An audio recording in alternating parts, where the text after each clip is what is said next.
Embarcamos em direção àquelas terras escuras que guardam os segredos mais antigos e profundos da história da humanidade, o lugar onde a escrita nasceu.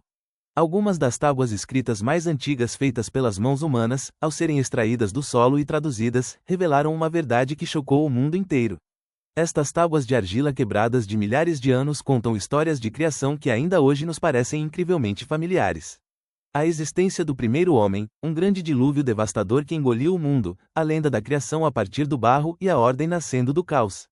Todos esses temas soam familiares para você, não é mesmo? Mas será que existe realmente uma ligação entre estas histórias escritas nas tábuas sumérias há milhares de anos, quando as religiões monoteístas sequer existiam, vê as narrativas sagradas modernas de hoje? Estariam as raízes das religiões modernas escondidas nas tábuas empoeiradas da Mesopotâmia? Ou existe um código universal muito maior sobre a humanidade por trás desses mitos que ainda não deciframos? Hoje, desvendamos os segredos das crenças e da mitologia. Para entender a base deste imenso mistério, primeiro devemos preparar o cenário. Por que os sumérios? Porque os sumérios, naquelas terras férteis da Mesopotâmia, entre os rios Tigre e Eufrates, não apenas construíram cidades gigantescas. Ao mesmo tempo, eles realizaram o maior salto da história da humanidade, inventaram a escrita. Até então, contos, orações e as conquistas dos reis, transmitidos de geração em geração apenas oralmente através de contadores de histórias, foram imortalizados pela primeira vez sendo gravados em escrita cuneiforme sobre tábuas de argila úmidas. Estes enormes arquivos encontrados nas terras de cidades antigas como Ur e Nínive trouxeram à luz as narrativas escritas mais antigas conhecidas da humanidade. Estas tábuas eram o primeiro backup concreto da memória humana registrado até aquela data. E dentro desses backups jaziam as primeiras sementes dos sistemas de crenças que moldariam o futuro. Na internet, você geralmente ouve o termo tábuas sumérias como uma palavra única. É narrado como se todas fossem um único livro. Isso é um grande erro. O que estamos falando é de uma vasta biblioteca pertencente a diferentes séculos, diferentes culturas e diferentes línguas. Especialmente 4 grandes narrativas são o nosso foco. O Gênesis de Eridu, a Epopeia de Atrahasis, o Enuma Elish e a lendária Epopeia de Gilgamesh. Aqui devemos dar um detalhe muito importante e confiável que os acadêmicos sempre enfatizam. Algumas destas epopeias gigantescas não são originalmente sumérias em suas primeiras formas. Elas circularam de língua em língua por séculos e depois foram atualizadas sendo passadas para a escrita na tradição acádia ou babilônica. Ou seja, estes textos não são fruto de um único autor, mas sim do imaginário coletivo e da bacia de crenças de toda uma civilização mesopotâmica. Vamos agora mergulhar nesses textos surpreendentes. A primeira semelhança chocante aparece na origem do universo e da criação. Quando você olha para as epopeias de criação babilônicas como o Enuma Elish, a história começa inteiramente com águas. Antes de o universo ser criado, existem apenas águas primordiais escuras, infinitas e sem forma. Tudo está em um caos imenso. E então uma força divina intervém, divide estas águas, cria o céu e a terra, e extrai uma ordem cósmica daquele caos selvagem. A maioria dos pesquisadores afirma que essa força divina que paira sobre as águas e a ordem que surge do caos carregam um paralelismo temático incrível com as narrativas de criação que surgiram mais tarde. No entanto, há uma regra de ouro que devemos observar e que é frequentemente esquecida. Usar um tema semelhante não significa absolutamente a mesma narrativa ou uma cópia literal. Assim que passa o espanto causado pelas águas, outra figura muito mais familiar e chamativa entra em cena. A criação do homem. Nas narrativas sumérias e mesopotâmicas em geral, a existência do homem é sempre retratada como estando ligada diretamente à terra, à argila ou ao barro. Os deuses usam a terra para moldar o homem e lhe dão vida adicionando seu próprio sangue ou sopro. Esta ligação inseparável entre o homem e a terra aparece de forma muito forte hoje em todas as maiores religiões do mundo. A crença de que viemos da terra e para a terra voltaremos. Este detalhe nos mostra claramente que a relação orgânica entre o homem e a natureza não é exclusiva de apenas uma tradição de fé, mas floresceu com a mesma crença naquelas antigas cidades mesopotâmicas de milhares de anos atrás. No entanto, nenhuma semelhança pode ser tão impressionante e impactante quanto a lenda do desastre gigantesco que vou contar agora. O Grande Dilúvio. Ao ler as epopeias de Gilgamesh e Atrahasis, você não consegue acreditar em seus olhos. Os temas da história são tão semelhantes entre si. Os deuses, cansados do barulho e dos pecados da humanidade, decidem destruir a terra com uma inundação gigantesca. No entanto, um dos deuses avisa secretamente uma única pessoa escolhida. É pedido a esta pessoa que construa um barco imenso e que leve exemplares das espécies vivas da terra para aquele barco para se proteger do desastre. Tempestades terríveis engolem a terra após as águas recuarem, o barco pousa no topo de uma montanha. E a humanidade, após este grande dilúvio, faz um começo totalmente novo e limpo. Poderiam estes paralelismos ser apenas uma coincidência? O fato de ter sido provado arqueologicamente que a narrativa do dilúvio se encontrava em textos mesopotâmicos milhares de anos antes das religiões monoteístas continua a ser um dos maiores temas de curiosidade e um dos pontos de debate mais acirrados da história das crenças. Depois de ouvir todas estas semelhanças, a primeira pergunta que virá à sua mente será esta: então a história era exatamente a mesma, apenas os nomes mudaram, certo? Não, não é exatamente assim. É neste ponto que precisamos ver aquele profundo abismo teológico por trás das histórias. Além das semelhanças, existem diferenças enormes e vitais. Nas narrativas mesopotâmicas, domina uma estrutura totalmente politeísta. A razão do dilúvio são causas extremamente humanas, como as brigas pessoais dos deuses entre si, ou o fato de os humanos não deixarem os deuses dormirem fazendo barulho. O homem foi criado como uma espécie de escravo para realizar os trabalhos cansativos dos deuses. Quando olhamos para as tradições monoteístas posteriores, a filosofia da história muda completamente. Existe um único Criador. O homem não é um escravo, mas um ser dotado de vontade. O dilúvio de Gil é uma briga de deuses, mas o resultado de um aviso moral e uma punição muito claros. O propósito da criação é perfeito. Ou seja, nossa ideia principal é esta. Temos diante de nós motivos semelhantes, um cenário semelhante, mas a estrutura moral e teológica da peça encenada naquele palco é completamente diferente uma da outra.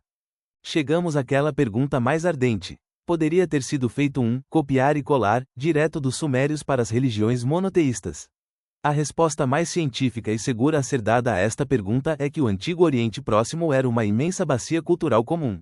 Naquela época não havia portões de fronteira ou internet. À medida que as caravanas, mercadores, soldados e escravos circulavam entre as cidades, as histórias também viajaram com eles ao longo dos séculos.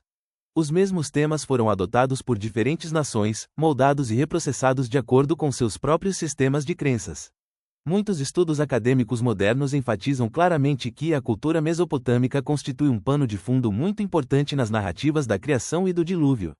No entanto, nunca devemos esquecer esta frase poderosa. Estar em interação cultural não é a mesma coisa que copiar diretamente um texto. Todos os que viviam naquela região usavam o mesmo alfabeto mitológico. Mas por que giramos em torno dos mesmos temas por milhares de anos? Porque cada cultura conta sobre águas, dilúvios e barro. Porque a questão não é apenas uma interação histórica. A questão principal está diretamente ligada à estrutura da mente humana. Não importa onde você vá no mundo, seja na Mesopotâmia ou nas florestas da América, as perguntas que cada ser humano faz são sempre as mesmas. De onde viemos? Por que existimos? Por que existe no mundo tanto uma ordem maravilhosa quanto um caos terrível? E por que a natureza de repente desaba sobre nós com um desastre gigantesco, com inundações e terremotos? Aquele grande conceito que chamamos de mitologia não é a ignorância dos povos antigos, mas sim um sistema de resposta filosófica que eles deram a este mundo complexo. A essência da questão é esta: como a mente humana faz perguntas semelhantes, às vezes, inevitavelmente, dá origem a narrativas e histórias muito parecidas entre si. Se nossos medos são os mesmos, nossos contos também serão. Existe outro ponto de ruptura muito interessante e concreto que desencadeou esta mudança cultural no palco da história. O exílio na Babilônia. No século 6 a.C., quando os hebreus foram expulsos de Jerusalém e levados para a gigantesca cidade da Babilônia, eles ficaram cara a cara com aquela mitologia gloriosa da Mesopotâmia, com seus templos enormes e epopeias de criação. Este período de exílio é aceito como os anos em que o contato cultural entre crenças foi mais intenso. A verdadeira questão que intriga a mente do espectador é esta: quando um povo que sofre encontra a mitologia de um império cruel que o expulsou, ele rejeita completamente essas histórias. Ou ele pega aquelas velhas histórias, limpa a estrutura politeísta dentro delas, e as interpreta novamente com uma filosofia nova e muito mais forte através de seu próprio Criador, o único V justo. Este é um dos debates mais fascinantes da história dele e religiões. Apesar de todos estes fatos científicos, por que este assunto continua a ser discutido fervorosamente em fóruns da internet e em livros? Porque esta questão não consiste apenas em velhos pedaços de pedra quebrados. A questão principal é a coragem de questionar a origem de nossas próprias crenças. As religiões e crenças descem do céu de repente e são completamente novas. Ou elas traçam um caminho moral totalmente novo para a humanidade, transformando as histórias contadas por civilizações anteriores. Existe uma memória subconsciente imensa comum da humanidade. Estas perguntas são muito mais pesadas do que as escritas nas tábuas. A razão pela qual o debate não termina é o imenso peso filosófico destas perguntas que abalam a base da existência da humanidade.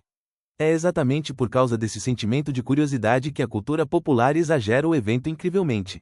Existem milhares de teorias da conspiração na internet alegando que tudo veio dos sumérios ou dizendo que alienígenas chamados Anunnaki vieram e fizeram com que esses textos fossem escritos. Tais fantasias são histórias divertidas e interessantes de se ler. As pessoas amam o mistério. No entanto, para um cientista de verdade, estabelecer conexões interessantes é uma coisa, e apresentar uma prova histórica forte extraída do campo é outra bem diferente. Em vez de procurar alienígenas ao ler as tábuas sumérias, respeitar aquela literatura e inteligência gloriosa do homem antigo é uma abordagem muito mais racional. Quando deixamos de lado todas estas teorias da conspiração, discussões religiosas e alegações de cópia, resta-nos uma verdade arrepiante que é a mais surpreendente de todas. Há exatamente 5.000 anos, não há nenhuma diferença real entre aquele homem sumério anônimo que se sentava em uma casa de barro à beira do Tigre e gravava a escrita cuneiforme em sua tábua, e você que está sentado agora em frente ao computador. Ele, assim como você, olhava para o céu e perguntava: de onde eu vim, o que acontecerá depois da morte, por que a natureza é tão caótica e qual é o sentido de viver? Ele pensava sobre a origem, a morte, a ordem e os grandes desastres. O que é realmente milagroso não é o fato de os textos se parecerem. É o fato de o homem, em cada época e em cada continente, fazer as mesmas grandes perguntas com os mesmos medos. Como resultado, aquelas tábuas de argila que saíram debaixo da terra não são apenas o começo da história da humanidade, mas também o espelho mais antigo de nossa alma. Religiões, mitologias e lendas podem mudar. Nomes e cidades podem ser destruídos e reconstruídos. No entanto, aquela busca de sentido do homem nunca desaparece. Talvez a verdadeira grande pergunta que devamos colocar na mesa não seja se as religiões e crenças de hoje vieram diretamente dos sumérios. A verdadeira pergunta é por que a humanidade, por milhares de anos, seguiu obstinadamente as mesmas perguntas filosóficas e as mesmas esperanças. Aquelas tábuas de argila quebradas podem ser muito antigas, com milhares de anos de idade. Mas as perguntas que essas tábuas fazem silenciosamente ainda são, hoje, tão novas quanto no primeiro dia, continuam sem resposta. E você, o que pensa? Você acha que as crenças atuais são uma continuação dessas antigas mitologias, ou são mensagens totalmente novas e independentes dadas à humanidade? Compartilhe suas ideias e teorias conosco nos comentários. Não se esqueça de se inscrever no canal e ativar as notificações para continuar explorando os segredos obscuros do passado.